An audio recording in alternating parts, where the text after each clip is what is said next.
শেষ দিনে উৎসব মুখর পরিবেশে মনোনয়নপত্র জমা দিলেন বিভিন্ন দল ও জোটের প্রার্থীরা। বিএনপি জঙ্গিদের মনোনয়ন দিচ্ছে, অভিযোগ আওয়ামী লীগের। শেষ পর্যন্ত লড়ার প্রত্যয় বিএনপি। বেগম জিয়া সহ দণ্ডিতরা নির্বাচনে অংশ নিতে পারবেন না, 2 বছরের সাজা হলে নির্বাচনে অযোগ্য। হাইকোর্টের এই আদেশ আপিল বিভাগে বহাল।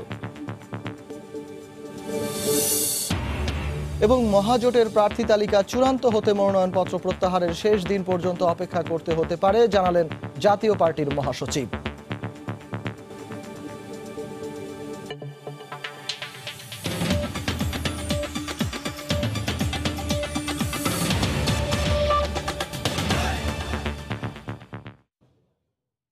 একাদশ জাতীয় সংসদ নির্বাচন সামনে রেখে সময় সংবাদে সম্প্রচার হচ্ছে নির্বাচন সংবাদ।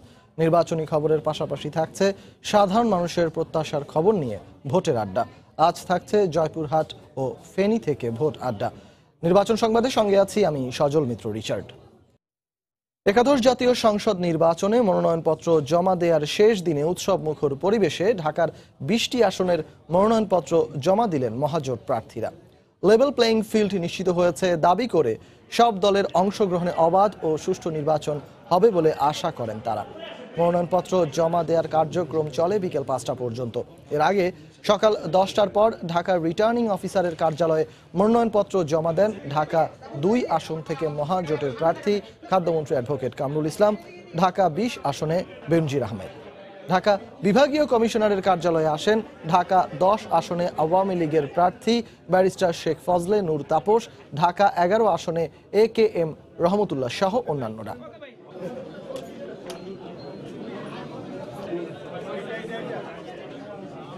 নির্বাচন কমিশনই সকল ক্ষমতার কেন্দ্রবিন্দু এবং তারাই সকল ক্ষমতা প্রয়োগ করে থাকেন। সেখানে একজন শুধু নামে ওয়াস্তে জাতীয় সংসদ সদস্য হিসেবে আমরা কার্যকর আছি, কিন্তু ভূমিকা বা কার্যকারিতায় তেমন কিছুই আমাদের নেই। নির্বাচনকে প্রশ্নবিদ্ধ করার জন্য যতই চেষ্টা করা হোক না কেন, জনগণ স্বতঃস্ফূর্তভাবে এবং অত্যন্ত গ্রহণযোগ্য এবং সবার কাছে গ্রহণযোগ্য একটা নির্বাচন ইনশাল্লাহ অনুষ্ঠিত হবে যথাসময়ে। বিএনপি জঙ্গিদেরও মনোনয়ন দিয়েছে বলে অভিযোগ করেছেন আওয়ামী লীগের সাধারণ সম্পাদক ওবায়দুল কাদের। বিকেলে রাজধানীর ধানমন্ডিতে দলীয় সভাপতির কার্যালয়ে সংবাদ সম্মেলনে তিনি একথা বলেন। আওয়ামী লীগ মনোনীত প্রার্থীদের বিরুদ্ধে বিক্ষোভ করলে তাদের দল থেকে বহিষ্কার করা হবে বলে আবারও হুঁশিয়ারি দেন ওবায়দুল কাদের। আমাদের দলের পক্ষ থেকে ইলেকশন মনিটরিং করার জন্য আমাদের এক্সপেরিয়েন্স 4-5 জন নেতাকে নির্বাচন পরিচালনার সঙ্গে যুক্ত থাকবেন। জামাত ঐক্য ফ্রন্টেরই অংশ। জামাত কাকে মনোনয়ন দিল, ঐক্য ফ্রন্ট কাদের দিল, তাদের তো এই ব্যাপারে আদর্শের কোনো বিষয় নেই। আমরা বলতে পারি আমাদের দল থেকে আমরা এ ধরনের কোনো মনোনয়ন আমরা দিইনি। বিএনপি জঙ্গিবাদের পৃষ্ঠপোষক। যারা জঙ্গিবাদের পৃষ্ঠপোষকতা করে তারা জঙ্গিকে মনোনয়ন দেবে, এতে অবাক হওয়ার কিছু নেই। একাদশ জাতীয় সংসদ নির্বাচনের জন্য ঢাকা রিটার্নিং কর্মকর্তার কার্যালয়ে বিএনপি ও 20 দলীয় জোট সহ ঐক্যফ্রন্টের প্রার্থীরাও মনোনয়নপত্র জমা দিয়েছেন। ঢাকা বিভাগীয় কমিশনারের কার্যালয়ে ঢাকা 13 আসনে আব্দুস সালাম ছাড়াও ঢাকা 6 থেকে সাবেক ফুটবলার আমিনুল ইসলাম ও ঢাকা 12 থেকে সাইফুল আলম নীরব সহ বিভিন্ন আসনে বিএনপি নেতারা মনোনয়ন জমা দেন। ঐক্যফ্রন্ট থেকে ঢাকা 6-এ সুব্রত চৌধুরী ও ঢাকা 12 থেকে মোজাম্মেল হক মনোনয়নপত্র দাখিল করেন। ঢাকা জেলা রিটার্নিং কর্মকর্তার কার্যালয়ে ঢাকা 2 আসন থেকে বিএনপি মনোনীত প্রার্থী আমানুল্লাহ আমান ও তার ছেলে ব্যারিস্টার ইরফান মনোনয়নপত্র জমা দেন।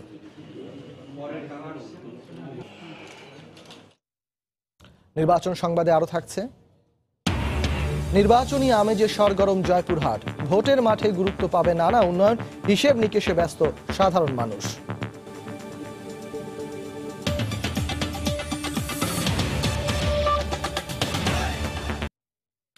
ফৌজদারি মামলায় 2 বছরের কারাদণ্ড হলে কেউ নির্বাচনে অংশ নিতে পারবেন না, হাইকোর্টের এই আদেশ বহাল রেখেছেন আপিল বিভাগ।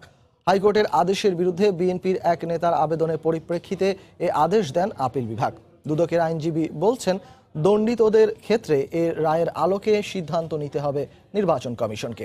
একই ধরনের মত দিয়েছেন অ্যাটর্নি জেনারেল। আসামি পক্ষের আইনজীবী বলছেন তারা মনোনয়নপত্র জমা দেবেন, প্রয়োজনে আবারও আদালতে আসবেন।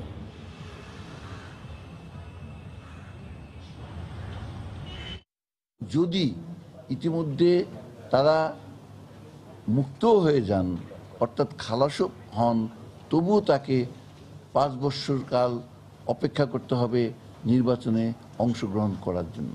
এটা খালেদা জিয়ার জন্য এই বিধান নতুন করে সংযোগ করা হয়নি। সুতরাং যারা এই কথা বলে তারা সঠিক কথা বলে না। পারবেন কি পারবেন না এটা রিটার্নিং অফিসারের jurisdiction, returning officer will decide. Returning অফিসারের ডিসিশনের এগেনস্টে আপিল আছে before election commission, thereafter high court আছে, সুপ্রিম কোর্ট আছে। It's a long way to go. নির্বাচন থেকে দূরে রাখতেই বেগম খালেদা জিয়াকে সাজা দেয়া হয়েছে বলে মন্তব্য করেছেন বিএনপি মহাসচিব মির্জা ফখরুল ইসলাম আলমগীর। তিনি বলেন, একাদশ জাতীয় সংসদ নির্বাচনে জয়ের মাধ্যমেই বেগম খালেদা জিয়াকে মুক্ত করা হবে। সকালে সৈয়দপুর বিমানবন্দরে সাংবাদিকদের একথা বলেন তিনি। এ সময় বেগম জিয়ার কথা বলতে গিয়ে আবেগ আপ্লুত হয়ে পড়েন মির্জা ফখরুল। বাংলাদেশের সবচেয়ে জনপ্রিয় নেত্রী, তাকে বাদ দিয়ে একটা জাতীয় নির্বাচন অনুষ্ঠিত হচ্ছে। গোটা ষড়যন্ত্রই শুরু হয়েছে আপনার বিএনপিকে এবং দেশনেত্রী বেগম খালেদা জিয়াকে রাজনীতি থেকে দূরে সরিয়ে রাখার। তারই অংশ হিসেবে এই আদেশ, এই রায় হয়েছে। যতই সরকার চেষ্টা করুক আমাদেরকে নির্বাচন থেকে দূরে সরিয়ে দেওয়ার, আমরা নির্বাচন থেকে দূরে সরে যাব না।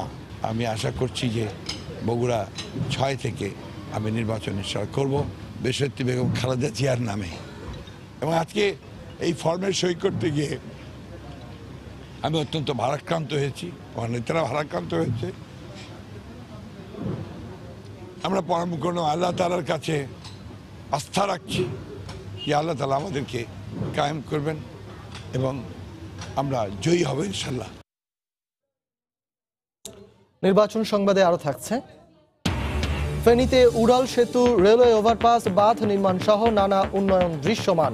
জনপ্রতিনিধি নির্বাচনে গুরুত্ব পাবে এসব উন্নয়ন।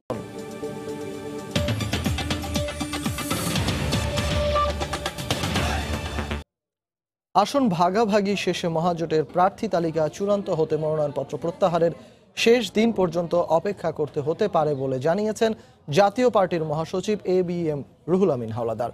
সকালে বনানীতে জাতীয় পার্টি চেয়ারম্যানের কার্যালয়ে সাংবাদিকদের একথা বলেন তিনি। আমাদের সিনিয়র চেয়ারম্যান যাচ্ছেন দেশের বাইরে, এটা অসত্য, এটা বানোয়াট, বিভ্রান্তিকর। তিনি ভালো আছেন, মোটামুটি এরকম কোনো অসুস্থতা নেই। উনি স্বাভাবিক চিকিৎসা নিচ্ছেন এবং আমি কথা বলবো যে আগামীকালকে তিনি বাসায়ও আসতে পারেন কোনো এক সময়। নির্বাচনে জয়যুক্ত হওয়ার জন্য আমাদেরকে অবশ্যই ছাড় দিতে হবে এবং আওয়ামী লীগও আমাদেরকে ছাড় দেবে। সমঝোতা একটা পর্যায়ে এসেছে, সেটা সম্মানজনক, সেটা সন্তোষজনক। দেখছেন নির্বাচন সংবাদ। দেশ জুড়ে চলছে ভোটের উদ্দীপনা। জাতীয় নির্বাচন নিয়ে ভোট ভাবনায় আজ রয়েছে জয়পুরহাট জেলা।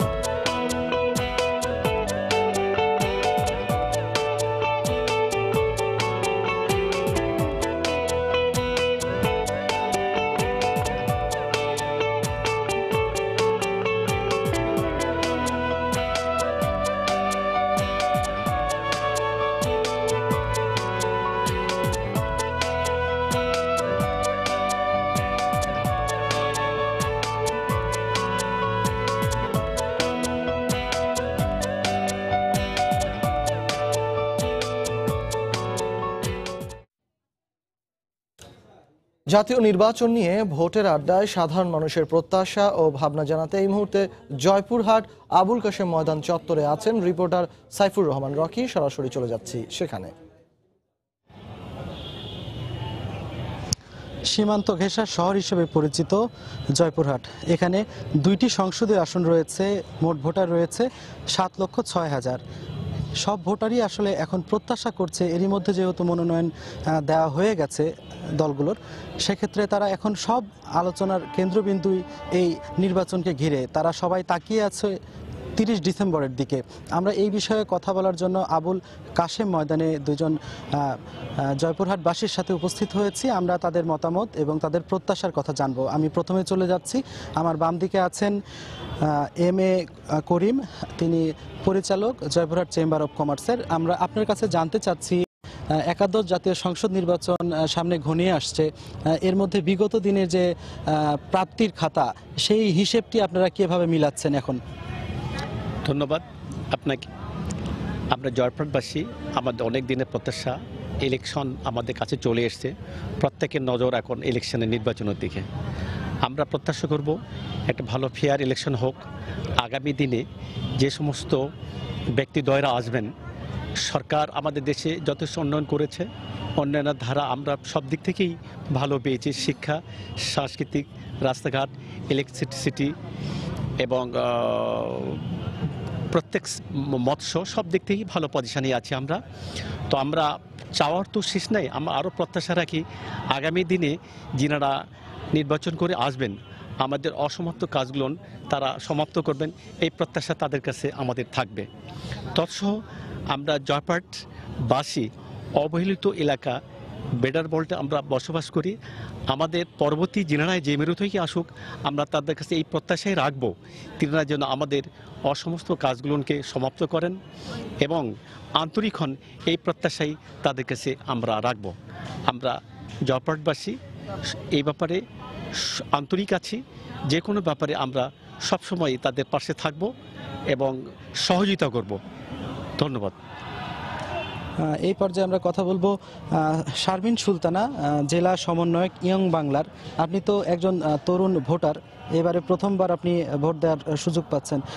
আপনার যে প্রত্যাশার জায়গাটুকু, সেটি কতটুকু পূরণ হয়েছে বিগত দিনগুলোতে? পাশাপাশি আমরা জানতে চাই আপনার প্রত্যাশার কথা।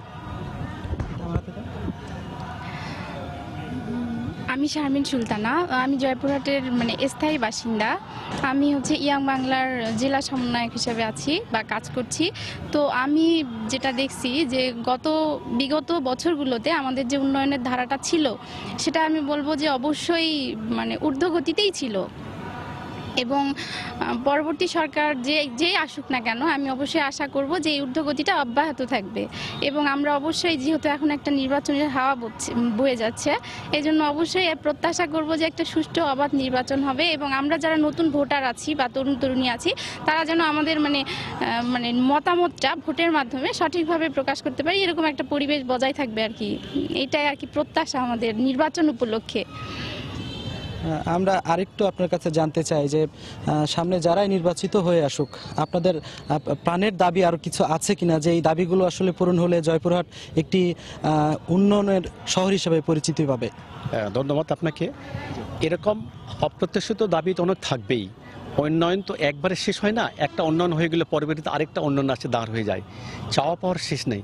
নিশ্চয়ই যা হয়ে গেছে যথেষ্ট, তারপরেও আমাদের অনেক প্রত্যাশা, অসমাপ্ত কাজও আমাদের জয়পুরহাটে অনেক কিছু রয়ে গেছে। এগুলো যিনারা আসবেন নির্বাচিত হয়ে, যে পক্ষেরই যেভাবে যারা আসবেন, আমরা তাদের কাছে এই প্রত্যাশায় রাখবো তারা যেন আমাদের আন্তরিকভাবে এই জয়পুরহাটের উন্নয়নের জন্য তারা সচেষ্ট হন এবং আন্তরিক হন, এই প্রত্যাশা তাদের কাছে আমরা চাইবো আর কি। এবং ওনারা আমাদের ব্যাপারে, যে কোনো ব্যাপারে ওনারা আমাদেরকে সাহায্য করবেন। আমরা জয়পুরহাটবাসী সাধারণ লোকজন, সাধারণ কমন জয়পুরহাটের লোকজন, তারাও এই ব্যাপারে তাদেরকে যথেষ্ট সহযোগিতা ও তার পাশে থাকবে। পড়াশোনা শেষ করার পর সবচেয়ে তরুণরা যেটি সমস্যায় পড়েন, সেটি কর্মসংস্থানের না পাওয়া। তো আপনারা এই দাবিটি আপনার জনপ্রতিনিধিদের কাছে করবেন কিনা যারা নির্বাচিত হয়ে আসবেন? এইটা তো আসলে সব স্টুডেন্টদেরই থাকে যে আমরা পড়াশোনা শেষ করে আমাদের যোগ্যতা অনুসারে সঠিক নির্ভুলভাবে একটা আমাদেরকে বিচার বিশ্লেষণ করে কোন সেক্টরে দেওয়া যায়, এরকম একটা পরিবেশ সরকার তৈরি করে রাখবে বা তৈরি করবে, এরকম একটা প্রত্যাশা আমাদের থাকে। তো সেই আলোকে অবশ্যই পরবর্তী সরকারের কাছেই থাকবে হবে যে জয়পুরহাটবাসীদের জন্য যেন পর্যাপ্ত পরিমাণের কর্মসংস্থানের ব্যবস্থাটা উনি করে। আর এই উদ্দেশ্যে আমরা এখানে দাবি করতেছি যে আমাদের একটা অর্থনৈতিক জোন এবং কার্গো এয়ারপোর্ট যদি করা হয় জয়পুরহাটে, তাহলে আমরা মানে হ্যাঁ কর্মসংস্থানের একটা সুযোগ সৃষ্টি হবে আমাদের। ধন্যবাদ আপনাদের দুজনকে আমাদের সাথে যুক্ত হওয়ার জন্য। রিচার্ড, আপনিও শুনছিলেন আসলে জয়পুরহাটবাসীর প্রত্যাশা যে সামনে যে নির্বাচন আসছে, এতে যারা জনপ্রতিনিধি হিসেবে নির্বাচিত হবেন তারা যেন তাদের এই দাবিগুলো পূরণ করেন। এই ছিল আজকে আমার এই ভোটের হওয়ার সর্বশেষ। আবারও নির্বাচন নিয়ে ভোট ভাবনা, এবারে থাকছে ফেনী জেলা।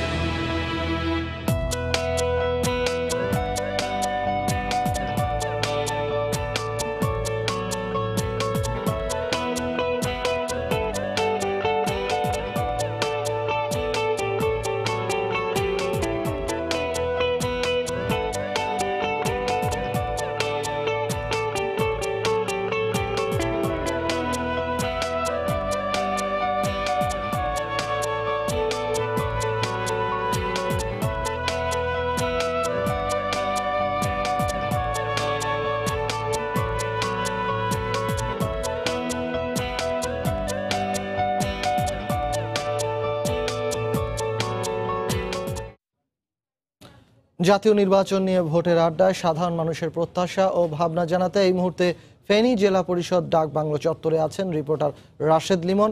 সরাসরি চলে যাচ্ছি সেখানে।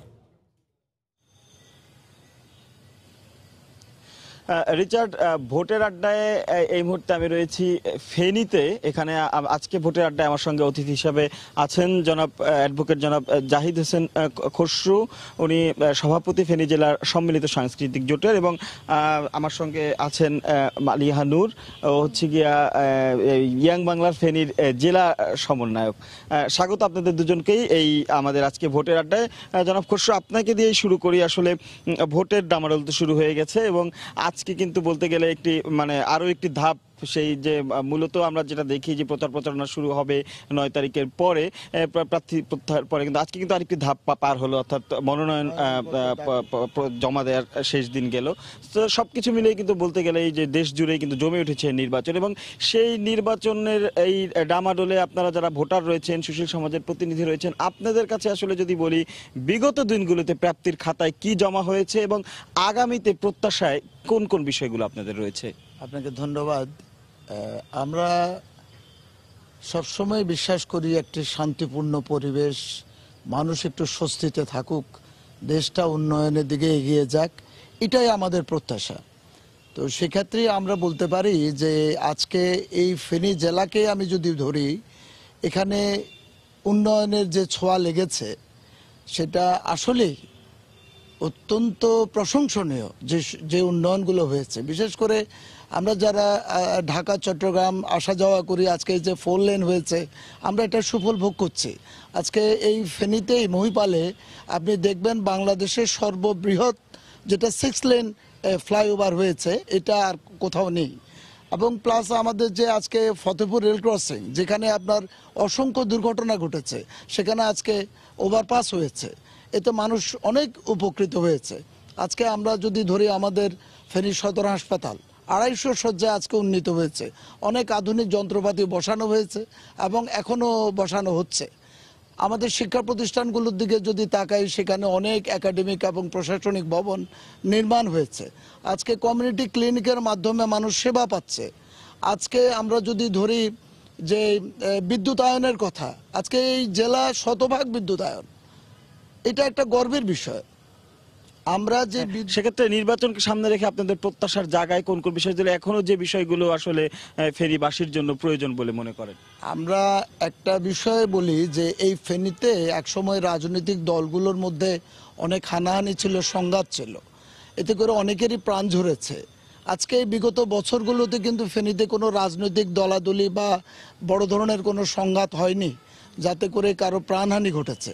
তো আমি একটা কথা বলি, আমরা একটা সুন্দর স্বস্তিদায়ক শান্তিপূর্ণ পরিবেশ চাই। আর একটা কথা আমি যদি বলি, আমরা ফেনীবাসীর দীর্ঘদিনের দাবি যে একটা মেডিকেল কলেজ প্রতিষ্ঠিত হোক। আর আমাদের সাংস্কৃতিক কর্মীদের একটা দুঃখ যে এখানে জহিরান মিলনায়তন কর্মীদের জন্য যদি বিশেষ নজর দেওয়া হয়। সামিহা, আপনার কাছে আসবো, যদি একটু আপনার কাছে জানতে চাই, তরুণ প্রজন্মের প্রতিনিধি হিসাবে এই ফেনীর তারুণ্য আসলে বিগত দিনগুলো কি পেয়েছে বা তাদের প্রত্যাশার জায়গায় কি আগামী নির্বাচনকে ঘিরে? ধন্যবাদ আপনাকে।